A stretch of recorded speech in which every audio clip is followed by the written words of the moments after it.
Hi hello ಸ್ನೇಹಿತರೆ, ನಮಸ್ಕಾರ. Public ವಾರ್ತೆಗೆ ಸ್ವಾಗತ. ನಾನು ನಿಮ್ಮ ಶ್ರೀಧರ್.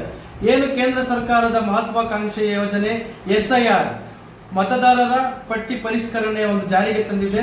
ಈ ಕುರಿತಾಗಿರ್ತಕ್ಕಂಥ ಬಿಜೆಪಿ ಸಂಸದರಾಗಿರ್ತಕ್ಕಂಥ ಡಾಕ್ಟರ್ ಕೆ ಸುಧಾಕರ್ ಅವರು ಕಾಂಗ್ರೆಸ್ ವಿರುದ್ಧ ದೊಡ್ಡಬಳ್ಳಾಪುರದಲ್ಲಿ ವಾಗ್ದಾಳಿ ನಡೆಸಿದ್ದಾರೆ. ಬನ್ನಿ ಏನ್ ಹೇಳಿದ್ದಾರೆ ನಾವು ಕೇಳೋಣ. ನಿನ್ನೆ ಎರಡು ಪಕ್ಷಗಳು ಕೂಡ ಪ್ರತ್ಯೇಕ ಸಭೆ ನಡೆದಿದೆ. ಇದ್ರ ವಿಚಾರವಾಗಿ ಅವರು ಸಾಮಾನ್ಯ ಜನರ ವೋಟ್ ಅನ್ನ ಕೇಳ್ತಾ ಇದೆ ಬಿಜೆಪಿ ಅಂತ ಆರೋಪ ಮಾಡ್ತಾ ಇದೆ, ಎಲೆಕ್ಷನ್ ಕಮಿಷನ್ ಜೊತೆ ಗೂಡಿ ಅಂತ. ನೋಡ್ರಿ, ಇದೇನು ಕಣ್ಮುಚ್ಚಿ ಯಾರಿಗೂ ಕೂಡ ತೆಗೆದುಕೊಂಡು ಹೋಗ್ಲಿಕ್ಕೆ ಸಾಧ್ಯ ಇಲ್ಲ. ಒಂದು ಬೂತ್ ನಲ್ಲಿ ಎಲ್ಲ ಪಕ್ಷಗಳ PLA ಇದ್ದೇ ಇರ್ತಾರೆ ಅಲ್ವಾ? ಕಾಂಗ್ರೆಸ್ನವ್ರು ಇರ್ತಾರೆ, ಜನತಾದಳದವ್ರು ಇರ್ತಾರೆ, ಭಾರತೀಯ ಜನತಾ ಪಕ್ಷದವರು ಇರ್ತಾರೆ. ಇವರು ಬರೀ ಕಾರ್ಯಕರ್ತರು BLA ಗಳು ಮಾತ್ರ ಇರೋದಿಲ್ಲ.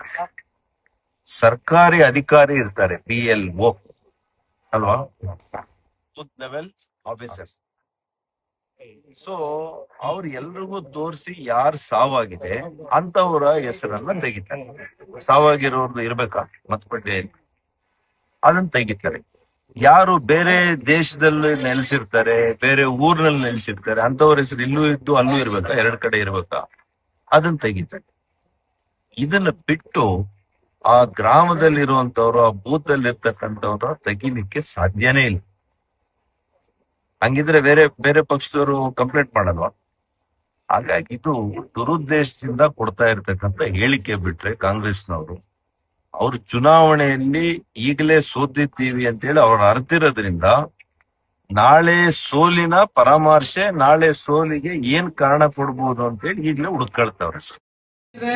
ಸಂಸದರು ಡಾಕ್ಟರ್ ಕೆ ಸುಧಾಕರ್ ಅವರು ಕಾಂಗ್ರೆಸ್ ವಿರುದ್ಧ ವಾಗ್ದಾಳಿ ನಡೆಸಿದ್ದನ್ನು ನೀವು ಕೇಳಿದ್ದೀರಿ. ಇನ್ನಷ್ಟು ಮಾಹಿತಿಗಾಗಿ ನಮ್ಮ ಚಾನಲ್ ಅನ್ನು ಸಬ್ಸ್ಕ್ರೈಬ್ ಮಾಡಿ, ಶೇರ್ ಮಾಡಿ, ಕಮೆಂಟ್ ಮಾಡಿ. ಧನ್ಯವಾದಗಳು.